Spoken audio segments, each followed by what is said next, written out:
Hi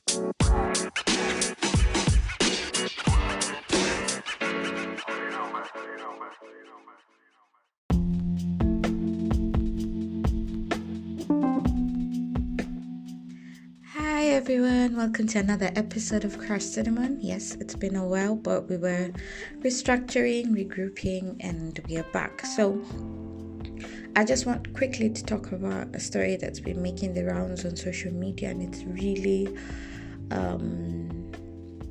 as a human being, it really affects you when you read that story. So it's about Shanquella Robinson, and she's from the United States. So the story goes, she and her friends, who I will refer to the six, decided to go on holiday to Mexico.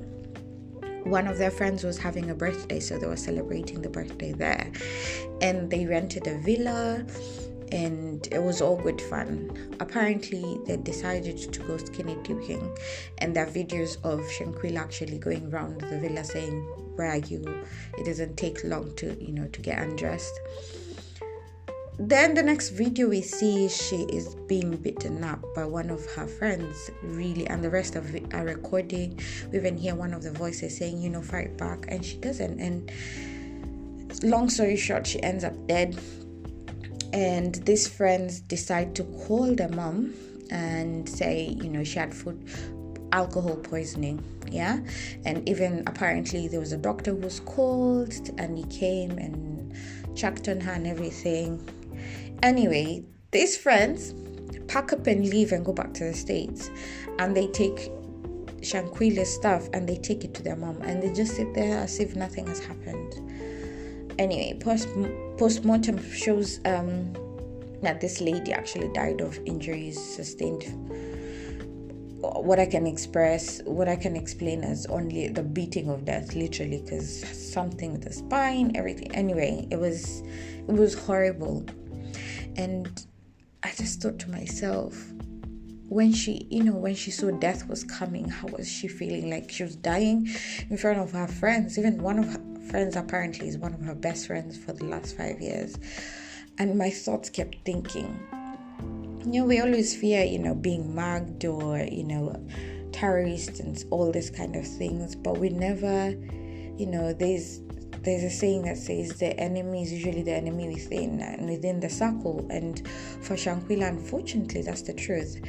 Thankfully, there's been an arrest warrant that has been issued by the Mexican authorities for this lady who beat up Shanquella, was the friend, and I'm happy about that. In fact, all 6 need to be rounded up because all of them participated in this one or another omission and commission. And it just made me think, what kind of friends do we have? What kind of people do we have? It was, I can't even explain, shocking to see how it went down. It was just, it felt so premeditated, and they didn't care at all. And it made me think of one of my friends. Actually, we're not friends anymore, and all the things she did was so premeditated, and I didn't realize. Wasn't to the point of killing me, obviously, but it was a point of destroying whatever I build, whatever relationships I have. She would make sure that she sabotaged them, and I didn't realize it till it was very, very late. And when confronting her, she actually had all the excuses above sea level, above ground. It was just, when I think about it now, I was thinking, wow, why did I not see it? Why did I not stop it sooner? And it was, but then that's it. When you love people, when you're open, when you're about good thoughts and about good intentions, and you want the betterment of the group or the people you're with, you don't see some of the things. Sometimes people warn you, and especially with this particular friend I'm talking about, one other friend who became her friend by virtue of me introducing her, actually used to tell me, do you know, have you noticed so and so has started dressing like you, doing things like you, talking like you, sorting things like you? And I was thinking, you don't want to accept it until everything, when you're putting the puzzle together, you're like, wow. Because even how she got numbers of people from my phone and she'd ring them up and say the way I gave her permission so she can hang out with them and do stuff. I was just like, anyway, it's crazy.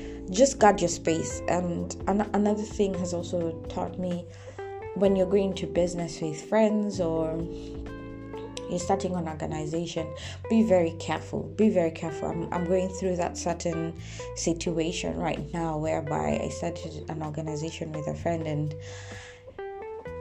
if backstabbing was a name, if lack of integrity was a name, if everything was a name, and it's painful when you've put your life in it, your money, your resources, your efforts, and someone treats you like trash, literally, and there's nothing you can do because you have to save face for the organization and also not to create a lot of tension.